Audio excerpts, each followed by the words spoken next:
तो किसान तो नुकसान की तरफ जाता दिख रहा है। तो युद्धवीर सिंह खामखाए बैठे, 378 दिन बैठ गए, दुनिया भर की गाली खाई, 750 किसान शहीद भी हो गए, और मिला के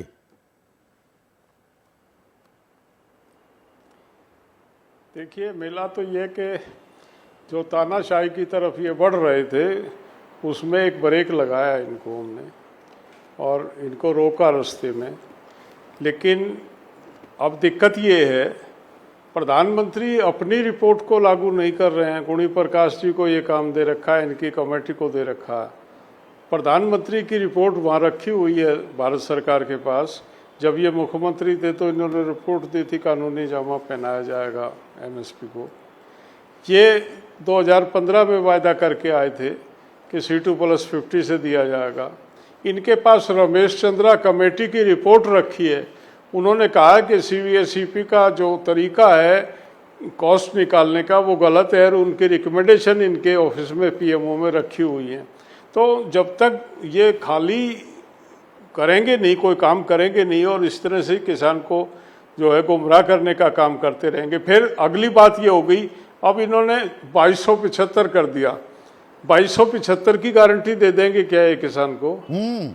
जो मूल बात है हम उससे सहमत नहीं है 2275 से, पर 2275 पे खरीद लें अप्रैल में, ये गारंटी दे दें किसान को। कीमतों की घोषणा करने का औचित्य क्या है जब आपके यहाँ आज धान की किसान जो है धक्के खा रहे हैं हरियाणा पंजाब में, कोई पूछ नहीं रहा सी उनको कीमत से। कोई भी कपास नरमा का वही हाल है, वही धान का है। तो क्या मतलब क्या औचित्य है कि ये कीमतें बंद कर दें, कीमतें घोषणा करनी बंद कर दें? ये वही ये चाह रहे हैं, इनकी मंशा ही वो है। खरीद ये करते नहीं है किसान को। मतलब इन्होंने तो ये मान लिया कि ये भेड़ है, इनके बाल उतारने और बाल उतार के इनको छोड़ देना। तो ऐसे में किसान का कल्याण कैसे होगा और किसान की जो आमदनी है वो दोगुनी कैसे होगी? सवाल ये युद्धवीर सिंह के लिए। MSP की घोषणा की गई है, गेहूं में 10 सालों में रिकॉर्ड इजाफा किया गया है, दाम में, कीमतों में, लेकिन युद्धवीर सिंह यक्ष प्रश्न यही है, किसानों की आय दोगुनी कब होगी? अच्छे दिन आएंगे किसान के? देखिए संदीप जी, देश के सामने आ गया। हम किसान तो कहते रहे 378 दिन कि ये बहुत बड़ा षड्यंत्र है, लेकिन अब तो पूरी रिपोर्ट आ गई, सामने आ गया कि शरद मराठा एक IT सेक्टर का आदमी प्रपोजल लेके आता है कि किसान की आमदनी में दुगनी करने का फार्मूला मेरे पास है, और उनकी सलाह पे योजना आयोग काम करता है और अशोक दलवई के नेतृत्व में एक कमेटी बनाई जाती है और तीन कानून लाए जाते हैं। एक में मंडी खत्म करने की तैयारी है, दूसरे में पूरा जो अडानी के गोदाम है उनको भरने की तैयारी है, और तीसरे में किसान को खत्म करने की तैयारी है कि कॉन्ट्रैक्ट फार्मिंग शुरू करा दी जाए, किसान से उसकी ज़मीन कॉन्ट्रैक्ट पे लेके दे दी जाए। तो ये तो पूरा षड्यंत्र जो है एक रिपोर्ट के माध्यम से खुल के देश के सामने आ गया। अब बाकी क्या रह गया? इनकी इंटेंशन जो थी, इनका जो प्रचार था, जो पब्लिसिटी थी और इनका जो फार्मूला था वो तो देश के सामने आ गया। देश को मतलब बता, तो ये सब सरकारों का चरित्र है ना, ये वो तो करीब जान गए हैं। ये सभी सरकारों का चरित्र यही है ना। बिल्कुल बिल्कुल। तो हम खामखा इन्होंने तो रिकॉर्ड तोड़ दिया ना एक आदमी को।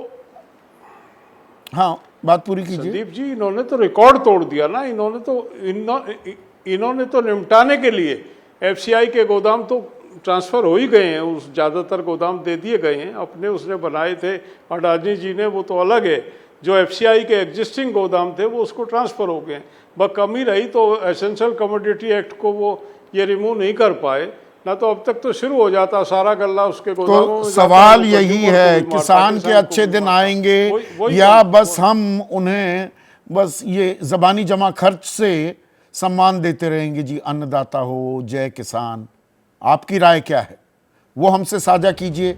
उसके बाद अंतिम पड़ाव पर अभय दुबे से कुछ सवाल। बात हो रही है देश के किसान की। MSP की घोषणा होती है, लेकिन आय दोगुनी कब होगी? बृहस्पति सिंह मध्य प्रदेश रीवा के रहने वाले हैं।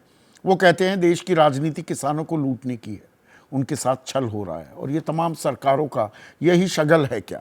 जबकि सीतामढ़ी बिहार के राजेश कुमार कहते हैं MSP को कानूनी गारंटी ना देना किसानों के साथ बेईमानी है। कब होगा वो काम की कानूनी जामा पहनाया जाए और C2+50 दिया जाएगा क्या? जैसे ही घड़ी का काटा दोपहर 2:30 पे आए, बबीता जी का दिल सास बहू साजिश के लिए मचल जाए। और ये है इनकी बहू, पूरे दिन ऑफिस की टेंशन हो जाए गॉन जब ये करें अपना फेवरेट शो फ्री टाइम पे ऑन। इनकी तरह आप भी देखें अपना फेवरेट शो अपने टाइम पर और डाउनलोड कीजिए ABP लाइव ऐप अपने स्मार्ट टीवी पर।